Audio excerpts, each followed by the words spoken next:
किसी ने बड़े कमाल की बात कही है कि जीवन के रण में खुद ही श्री कृष्ण और खुद ही अर्जुन बनना पड़ता है। रोज अपना ही साथी बनकर जिंदगी की महाभारत से लड़ना पड़ता है। आपको जो कहानी सुनाने जा रहा है ये काफी कुछ सिखाएगी। कहानी शुरू होती है एक बिजनेसमैन से जो अपने बिजनेस को लेकर काफी चिंता किया करते थे कि क्या होगा आने वाले कल में, कैसे काम आगे बढ़ेगा। उनका एक लड़का था। वो लड़का काफी बार कहता था कि पापा मुझे मौका दो, मुझे भी बिजनेस करना आ गया है, मुझे भी एक बार संभालने दो। लेकिन वो व्यक्ति कभी मौका नहीं देता था बच्चे को। एक दिन इस बिजनेसमैन को दिल का दौरा पड़ा। हार्ट अटैक की वजह से हॉस्पिटलाइज्ड हुआ, अस्पताल में भर्ती था। बच्चा दौड़ करके पहुंचा, देखा कि पापा एडमिट है। डॉक्टर्स ने कहा कि अब थोड़ा पहले से ठीक है, धीरे धीरे रिकवर होंगे। इस लड़के ने अपने दोस्त को कॉल किया कि भाई आजा, मेरे पापा एडमिट है। और वो दोस्त गया। उसने पूछा क्या हो गया पापा को, सारी बात हुई। उसके बाद खाने लगे तो वो जो दोस्त था उससे रहा नहीं गया। उसने पूछ लिया इस लड़के से कि भाई समझ नहीं आ रहा है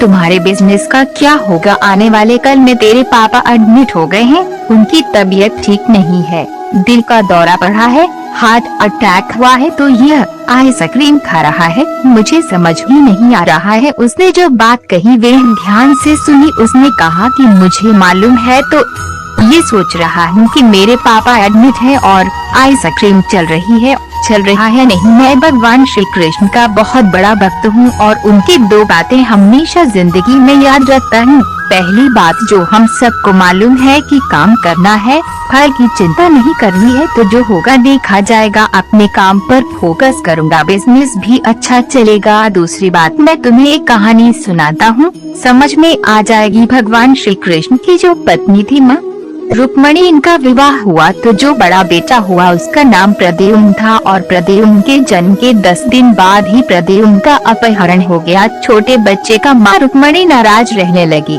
उदास रहने लगी। क्या हो गया है? भगवान श्री कृष्ण कहते थे कि चिंता मत करो, प्रद्युम्न ठीक होगा, जहाँ भी होगा तुम स्वस्थ रहा करो, मस्त रहा करो। लेकिन इसी चिंता में रुक्मणी जी के साल बीतते गए। 18 साल के बाद में प्रद्युम्न की वापसी हुई और जब प्रद्युम्न द्वारका वापस आए तो उनके साथ में उनकी पत्नी मायावती थी। समस्या ये थी कि जो मायावती थी उसकी उम्र 20 साल ज्यादा थी प्रद्युम्न से। माँ रुक्मणी पहले तो खुश होंगे बच्चा आ गया, फिर दुखी हुई कि इतनी बड़ी लड़की से शादी करके आ गया। भगवान श्री कृष्ण के पास गए और कहने लगी कि क्या हो गया है। भगवान श्री कृष्ण ने कहा कि जो हो गया है उसको स्वीकार कर लो, चिंता मत करो। लेकिन माँ रुक्मणी कह रही थी बड़ी लड़की से शादी कर ली, यही मिली थी, ये वो पता नहीं, बहुत सारी बात है, उस स्वीकार नहीं कर पा रही थी, उदास हुए जा रही थी, दुख हुए जा रही थी। 1 साल 2 साल समय बीत रहा था लेकिन अंदर ही अंदर वो बात उनको कचोटती रही। 8 साल